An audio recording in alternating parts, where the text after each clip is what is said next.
როგორც სიტყვა ისე მოდიოდა ტყვიები. ხელისუფლებაში მოსვლიდან სამთვეში ნაციონალურმა მოძრაობამ სვანეთში სოფელ ეცერში სპეცოპერაცია ჩაატარა. სამიზნე აფრასიძეების ოჯახი იყო. ევგენი აფრასიძე დაჭრეს, რომელიც ცეცხლმოკიდებულ სახლში დაიწვა. მისი ერთი შვილი ომეხი დაკავების შემდეგ სახლთან დახვრიტეს. გოჩა აფრასიძეს კი დანით იმდენი ჭრილობა მიაყენეს, რომ ეგონათ ისიც მოკლეს. გოჩა გამოიყვანეს და იქ გზაში დააგდეს. გოჩას ტყვი არ მოხვედრია, გოჩა დასერეს. დანით დასერეს. და მკვდარი ეგონათ უკვე იმას გადაფარებული ქონდა ზემოდანა დიალა. ეს ომეხი ხელფეხშევორკილი გაათრიეს პირდაპირ ქუჩაში ამ ტალახში და იქ დახვრიტეს. ისე დახვრიტეს, რომ საერთოდ გადაჭრელი იყო შუაზე. ბეჭედს რო ვერ აძრობდნენ, წააჭრეს თითი. ცხედარს. და მე ამას ყელსაბამს რომ ვერ უხსნიდნენ, კერძზე ფეხი დააბიჯეს, ისე ამოგლიჯეს და ამას ყველაფერს უყურებდნენ პატარა ბავშვები.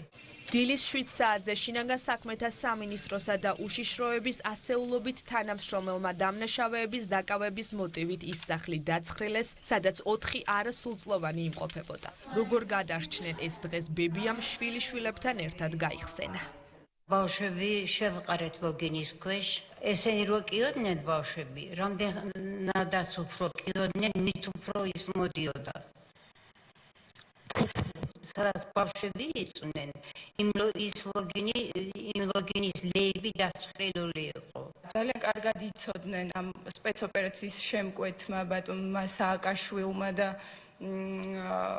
სპეცოპერაციის ხელმძღვანელმა ბარამიძემ, რომ იმ სახლში იმ დროს ვიყავით პატარა ბავშვები, თუმცა არც ჩვენ არ დაგვინდეს, როცა ჩვენი ხმა იმატებდა, ტირილის ხმა თუ უფრო ძაფრად გადიოდა გარეთ, ტყვიებიც იმატებდა. შემოვარდნენ რამდენიმე შეიარაღებული და ნიღბიანი სპეცრაზმელები, რომლებმაც ისევ სროლა დაიწყეს უკვე შიგნით სახლში. მამაჩემმა დაიკვირა, რომ სახლში ბავშვები იყვნენ ცოცხლები და არ ესროლათ და მართლა დღემდე მახსოვს ამ სპეცრაზმელების გაოგნებული ხმა, რომ ცოცხალიო ვინ არისო, აქ კითხულობდნენ. 12 წლის გიორგი აფრასიძე მაშინ ბიძამ გადაარჩინა. მეზობლის ეზოდან უყურებდა, როგორ იწვოდა სახლის, სადაც დაჭრილი ბაბუა მარტო იყო. ერთი მომენტი, რომ სროლის სიხშირემ ცოტა დაიკლო და გოჩამ ხელი მომკიდა და მეზობელთან გადამიყვანა. იქვე კარის მეზობელთან, რომ მე მაინც გადავრჩენილი ყავი. იქ გადასვლაც არ ყოფილა ადვილი, ტყვიები წვიმასავით მოდიოდა და ყველა მხრიდან გვესროდნენ. შარვალშიც კი გამიარა ტყვია. ბიძამ გადაგიყვანათ მეზობელთან. მაშინ ბაბუა დარჩა დაჭრილი სახლში. მაშინ ბაბუა სახლში დარჩა დაჭრილი. არც ერთ ადამიანს, ვინც დასახმარებლად მოვიდა, ვისაც შეეძლო, რომ უბრალოდ ხანძრისთვის უბრალოდ წყალი მიესხა. იმ დღეს სანამ სახლი ბოლონდე არ დაიწვა, სახლში ეზოშიც კი არ შეუშვეს. ბაბუა ჩემი ცოცხალი დაჭრილი ადამიანი სახლში იწოდა. გადარჩენილი ძმები გოჩა და შმაგი აფრასიძეები დააკავეს. მათთან ერთად დააკავეს ოჯახის დამხმარე ვლადიმერ მურავიოვიც, რომელიც ციხეში სასტიკად აწამეს და აფრასიძეების წინააღმდეგ ჩვენებაც მიაცემინეს. ძმებმა საპყრობილე 2013 წელს ამნისტიის საფუძველზე დატოვეს. უსახლკაროდ დარჩენილი აფრასიძეების სხვა წევრებს კი ყოველდღიურად ემუქრებოდნენ. ამ სპეცოპერაციის ერთ-ერთი მიზანიც ის იყო, რომ იმ პერიოდში არსებული გაუხსნელი დანაშაულები ვინმესთვის დაებრალებინათ. ჩვენს ოჯახში სპეცოპერაციის დღესაც და სპეცოპერაციის დღემდეც ცხოვრობდა რუსი ეროვნების მამაკაცი, რომელიც თავს აფარებდა ჩვენს ოჯახს, მუშაობდა ჩვენთან. წლების განმავლობაში ამ სპეცოპერაციის დღეს დააკავეს ისიც ვლადიმერ მურავიოვი.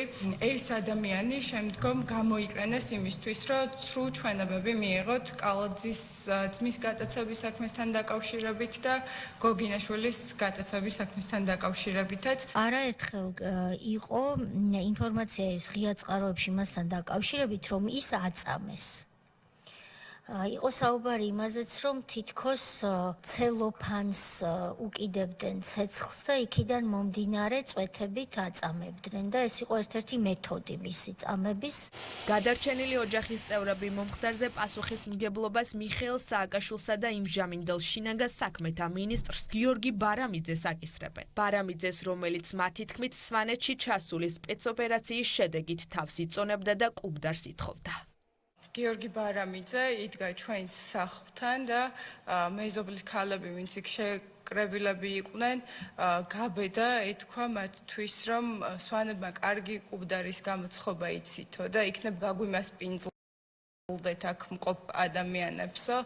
ესეც კი იკადრა, მაშინ როცა წინ სახლი იწვებოდა, სადაც ევგენი აფრასიძე იყო და გვერდით ომეხი აფრასიძის ცხედარი იყო. გიორგი ბარამიძის სპეცნაზელებთან ერთად იდგა ჩვენს ეზოში და რა ვიცი ვიდეოებს იღებდნენ, ფოტოებს იღებდნენ და ამაყობდნენ იმითი რაც ჩაიდინეს. 2009 წელს სასტუმროს გახსნაზე ამის თქმა რომ მოგინდება ქვეყნის პრეზიდენტს. მე გავეცი ბრძანება მესტიას დაპატრონებული ბანდიტების განადგურების.